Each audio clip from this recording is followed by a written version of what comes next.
I want to ask you this just in the context of the internship program, because again, questions on the execution side, which are real, because as you pointed out, these are complex issues. Now, if you look at the Nifty 100 companies, for instance, the average number that they hire is about 51,000 people. So going by what the plan is, they will need to hire one intern per 17 Let me make employees. it clear. Let me. They're not expected to hire any of these people. Sorry. They're not expected to hire even one of these people. One intern per 17 How many employees. toilets do they construct? How many rural clinics do they build? How many rural taps are they installing through CSR? That is the more relevant indicator. Let's be very clear. None of them is expected to pay any of these people from their bottom line or from their payroll. But from the CSR It is fund. purely from the CSR perspective, and they are expected to do this. So we have done some preliminary, as you said, absolutely true. The details need to be worked out. Absolutely true that it is new. Anything new is a design challenge. There are a number of design challenges that we'll have to confront in this. But let me say also that in all our interactions with CII, FICCI, ASSOCHAM, PhD, CCI, they have been very forthcoming on the issue of skills. They've actually been very proactive and saying, we want to collaborate on this. Let me say one thing. So in the CSR space, a lot of companies, well-intentioned, Companies Act requires them to set aside this 2%, they are setting it aside. What do they do with it? It's not their core business to do, social schemes, or so some of them try to build toilets because that's a national priority. Some of them try to set up a clinic. Somebody does some, rural skilling program. Somebody does some drip irrigation. They're struggling to find out what to do. Now, these are the things, many of the things that they are doing are things where the state governments and central government are also active. There is no unique comparative advantage for the private sector in those things. They can do it. We can do it. Perhaps even state governments can do it better.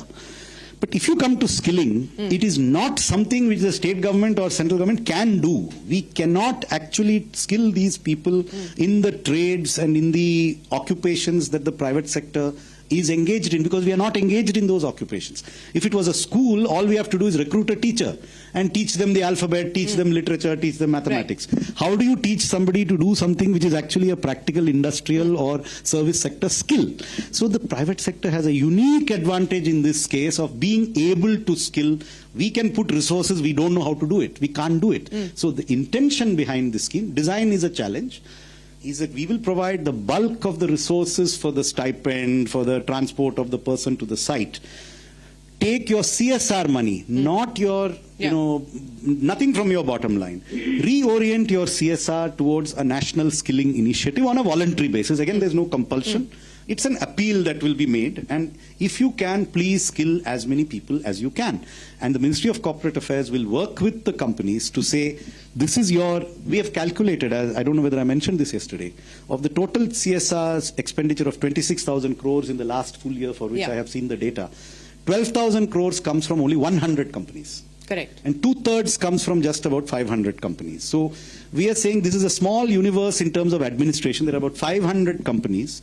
If they can reorient less than half of their CSR towards a skilling program, they can use other institutions, they can use people in their supply chain backwards, forwards, but provide a qualitative skilling experience to a set of people who ordinarily would not get such an experience in these companies. And we are not looking at the people that the companies, they would recruit themselves, because the list will come from it will be an exogenous list. We want people to come in who wouldn't have that opportunity.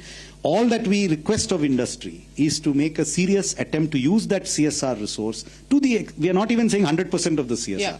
A part of CSR resources dedicated to this national initiative help the country to skill these people. And the numbers, I think, are manageable. We have done some preliminary calculations. Right. There's no connection with the numbers that they employ. That is not relevant. We don't expect them to be absorbed in the company. We expect them to get an internship experience and then go out and seek employment elsewhere. So you spoke about the design.